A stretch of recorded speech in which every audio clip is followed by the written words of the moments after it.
Perkenalkan, nama saya Linky Merdeka. Saya dari Prodi Bahasa dan Sastra Indonesia Universitas Riau.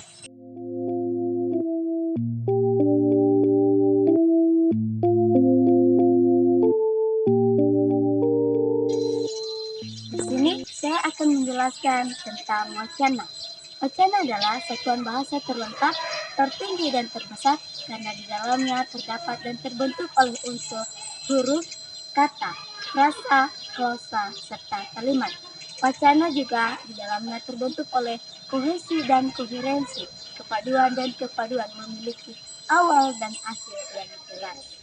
Nah, teman-teman, menurut para ahli juga salah satunya menurut Badudu 2002, wacana adalah suatu rentetan kalimat yang memiliki proposisi dan menghubungkan dengan proposisi lainnya, yang maksudnya dalam proposisi tersebut menghubungkan antar kalimat yang satu dengan kalimat yang lain supaya memiliki makna yang sama dan berhubungan.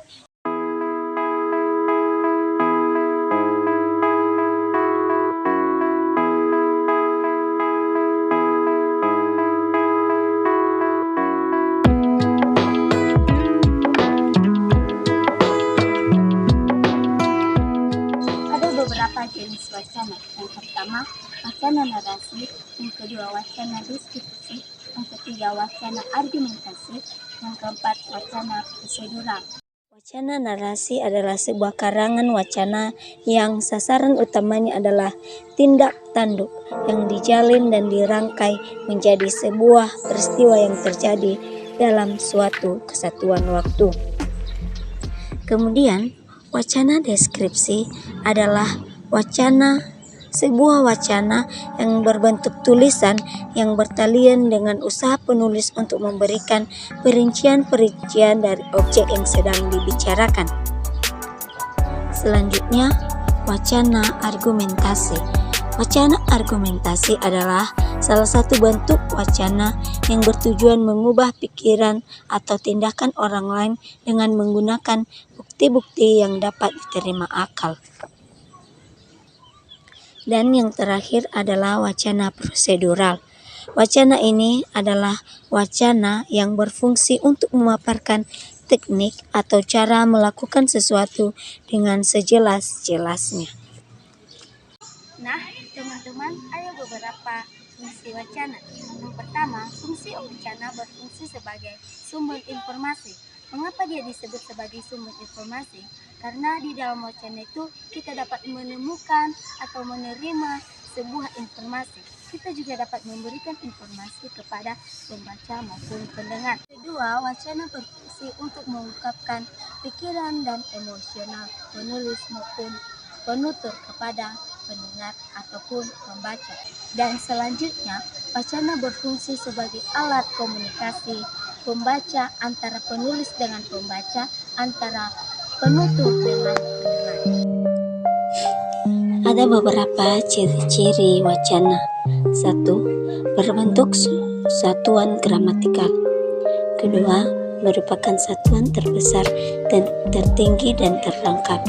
Ketiga, berbentuk untaian kalimat-kalimat.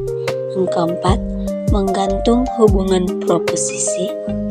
Kelima, memiliki hubungan yang kontinu dan berkesinambungan. Yang keenam, memiliki hubungan koherensi. Yang ketujuh, memiliki hubungan kohesi. Yang kedelapan, merupakan rekaman bahasa yang utuh yang lahir dari peristiwa komunikasi. Yang kesembilan, berbentuk transaksional maupun interaksional. Yang ke-10, sarananya bisa lisan dan tulisan. Dan yang terakhir, sesuai dengan konteks. Cerita fiksi dan non-fiksi juga termasuk di dalam wacana, di mana yang kita tahu fiksi adalah karya sastra yang dibuat dengan tidak nyata atau cerita yang tidak nyata. Contohnya cerpen, novel, cerita rakyat, dan lain sebagainya. Yang kedua adalah cerita non-fiksi. Cerita non-fiksi adalah cerita atau karangan yang dibuat dengan sangat nyata atau benar-benar terjadi. Contohnya karya ilmiah, skripsi, dan lain sebagainya. Kedudukan wacana dalam satuan linguistik. Wacana merupakan satuan bahasa di atas tataran kalimat yang digunakan untuk berkomunikasi dalam konteks sosial.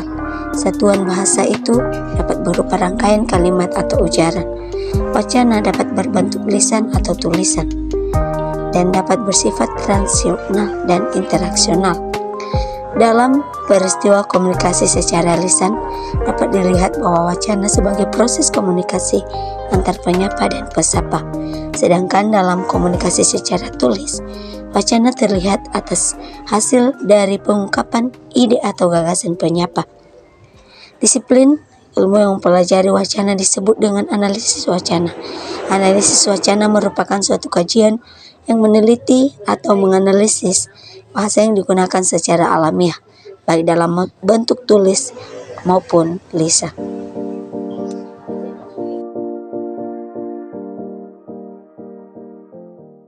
Wacana merupakan suatu rangkaian tindak tanduk atau ucapan yang dibentuk oleh kesatuan segmental dan suprasegmental. Berdasarkan pengungkapannya, wacana dibedakan menjadi dua, yaitu wacana tertulis dan wacana lisan. Wacana tertulis adalah wacana yang berbentuk teks atau ditulis atau berbentuk buku atau bacaan. Yang kedua adalah wacana berbentuk lisan. Wacana berbentuk lisan adalah wacana yang diungkapkan atau digunakan atau dikendalikan oleh alat pikir manusia. Contohnya percakapan antara si A dan si B dan lain sebagainya.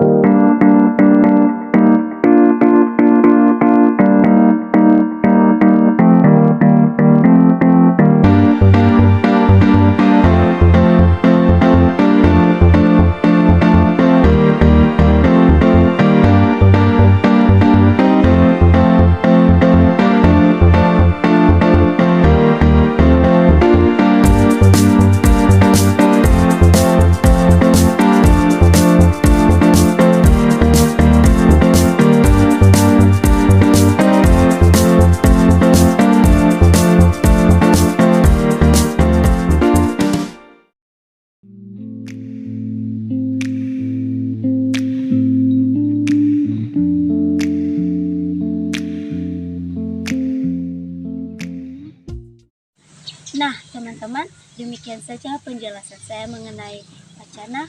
Jangan lupa like, komen, dan subscribe.